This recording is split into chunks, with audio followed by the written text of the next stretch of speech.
Welcome back, everybody, to the channel.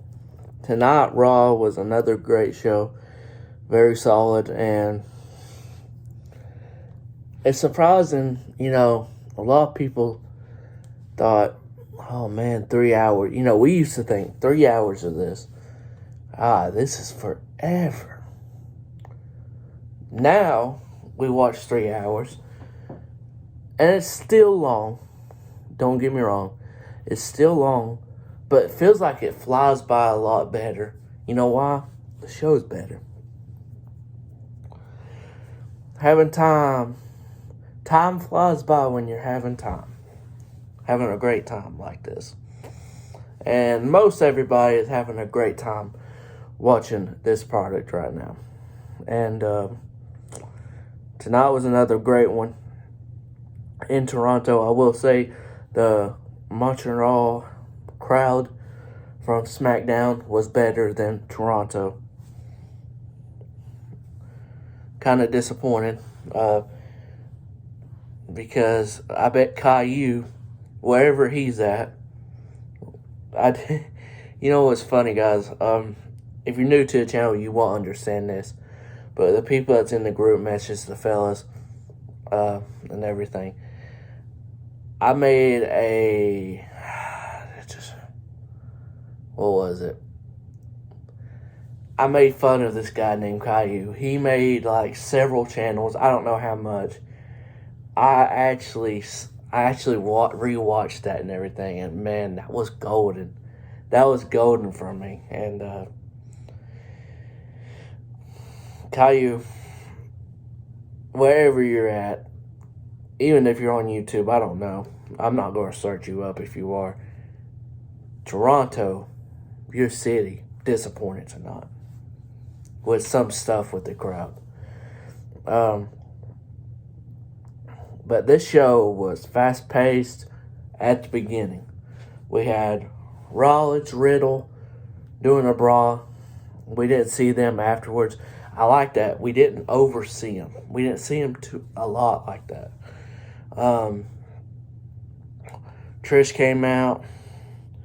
Then Bayley. I figured they would come out and do all that. So we had women's tag team tournament continued. Alexa, Asuka versus Io Sky and Dakota Kai. Probably the best tag team match out of this tournament. Not saying much because this tournament's been, been like that. The right people won. Dakota Kai and Io Sky. I pulled a Bayley there.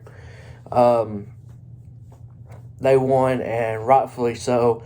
And I tweeted out, they are your new tag team champions. Women's tag team champions. Now, they're not officially, but that was the finals to me. That was the finals to me. Because I think that's probably the best match they could put on.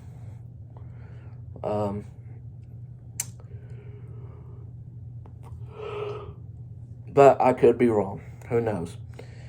Talking about Bayley, Aaliyah, no one knew she was from Toronto until the ring announcer said it. And then the crowd cheered a little bit, but a lot of people said something about, she was crying. As the camera went off, she was crying after the match or whatever. I'm going to be honest with you. I know this is going to sound bad, but, if you have a performance like that and everything, I don't care if it's in your hometown or not, that was a terrible performance. And it was Bayley's first match back on TV. Not good. I don't know if the emotions got to her in Toronto, in her hometown or whatnot, but I don't think she needed to be on the main roster. That's just my opinion. think she just needed more time in NXT, but here we are. And then, she's with Raquel. They are going to be facing now, since Toxic Attraction Gigi got hurt, they'll be facing one of the peoples that have already lost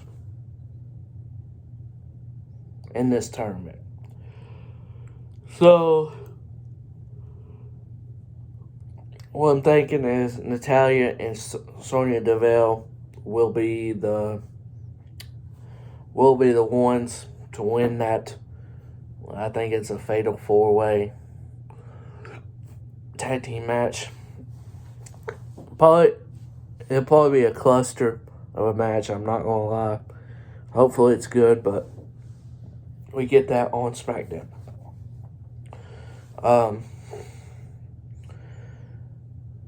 So let's see.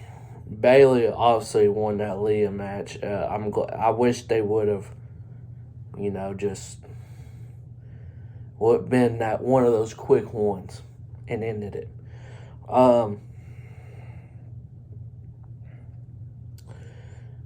Gable and Otis was out there, and it was like an alpha challenge or something they were doing, open challenge.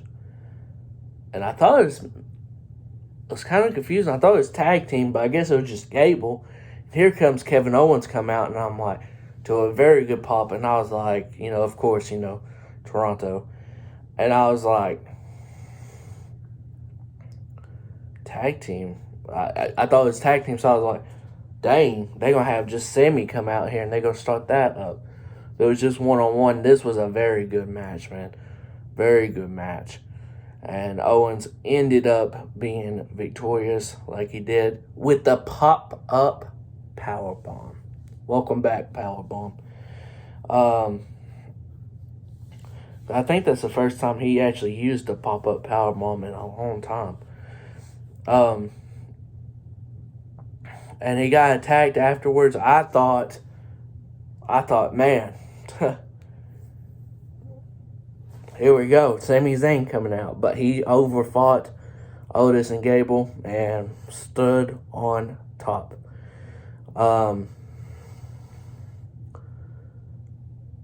Finn Balor, Ziggler, very good match. I knew it was going to be a good match. Ziggler loses another one. And this time,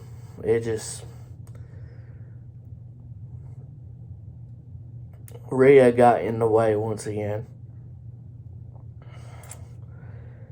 And Ziggler loses another one. They might do a storyline with that. And then he ends up winning the title or something. I don't know. I don't know where they're going with that. I just know he keeps on putting bangers, banger matches with people, man. Really, really good stuff. Trying to remember all this. So, we have Bobby Lashley, Styles versus Miz and Ciampa. Miz and Ciampa need to separate. That needs to happen as soon as you can do it.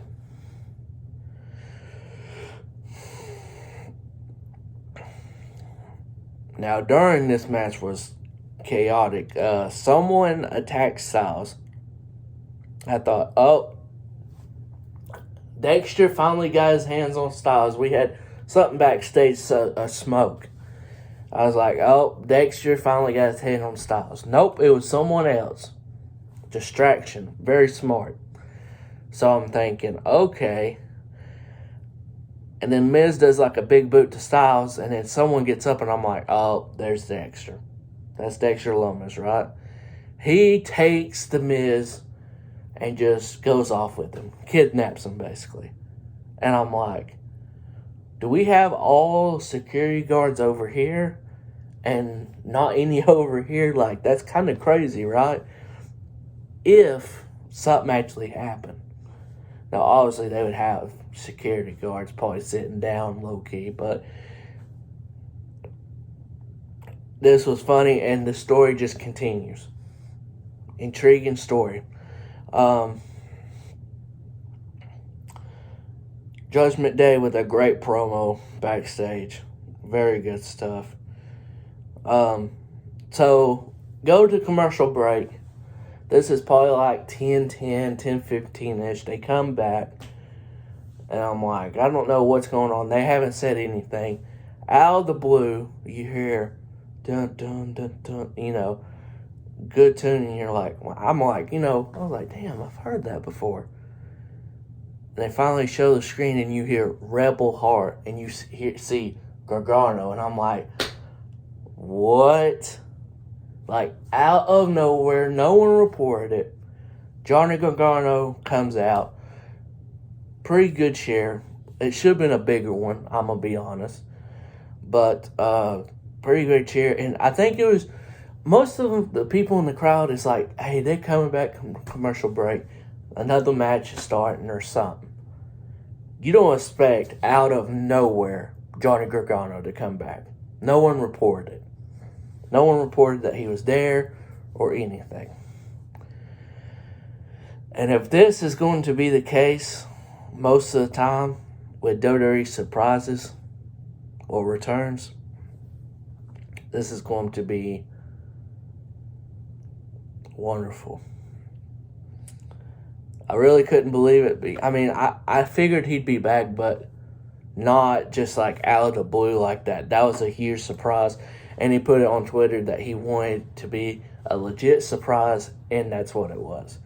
He basically said Johnny Wrestling is back in WWE and said something else, and then boom, A-Town. Here comes Theory. And they were a part of a tag team in NXT at one point. The Way. Don't really remember it because that's when I stopped watching NXT. Probably a little before that. And I keep up with what people are doing in NXT. I just do not watch it. I'm sorry. Can't watch that 2.0 version. So I'm like, okay. And then they get to it. Theory says, hey, you can carry my money in the briefcase.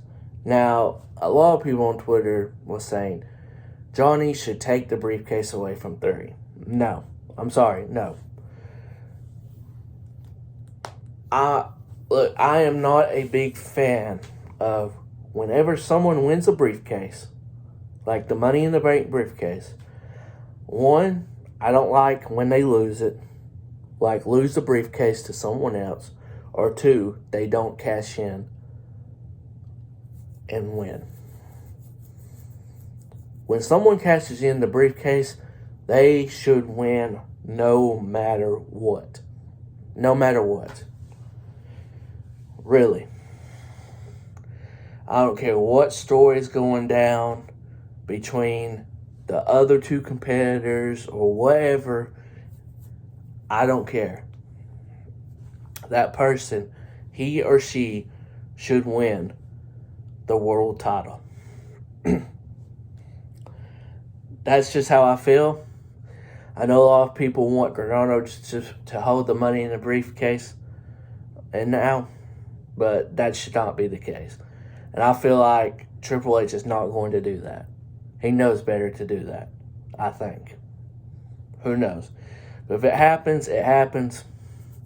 I would not be a big fan of that if it happened. But we might see them with a match at Clash of the Castle to round up the card.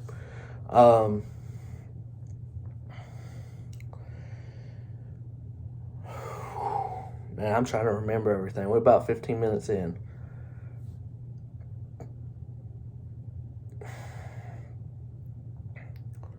I think I talked about mostly everything. If I missed something, apologize. Now, I will say this. There's a lot of people that are not with WWE right now that would fit in with what Triple H is doing big time. And Samoa Joe is definitely one of them. Can you imagine? Joe was a savage on the mic with Vince McMahon in charge. Can you imagine what he would be like with Triple H in charge right now. More than gold on the mic. That's what would happen. But to the main event, Priest and Edge, which probably should have went on last, and very deservedly should, because, you know, Edge's first match back on Raw for a while, and the first time in Toronto over 10 years. Very good match, and I like how they had this side by side when they went to commercial break. Very good stuff. Went back and forth. We had he did Priest did his move like I forget what he calls it. It's like a Celtic cross from Sheamus, where he has it by his arms and it's like a power bomb through the table. He did that to Edge. Beth Phoenix was at ringside. When I saw Beth Phoenix, I knew something was happening. Most like everybody else thought so. Very good stuff from them. So towards the end of the match, this was crazy. I did not expect it. Anybody didn't expect it. It looked like Edge was doing a front flip or something. I didn't even know. I was like, man, what is he doing? Actually does a Canadian destroyer on Priest. Then does the spear, 1, 2, 3, winner, winner. Edge got up. Rhea was coming behind him, low blow. And Finn does the coup de grace on him. And then they got chairs and everything. And Finn was about to hit Edge with the chair. Beth Phoenix grabbed the chair before he brought it up. And that's the last image you see on Raw. Beth Phoenix doing this. Rhea gets in front of Finn and says, oh, I got this. But they pulled Rhea back.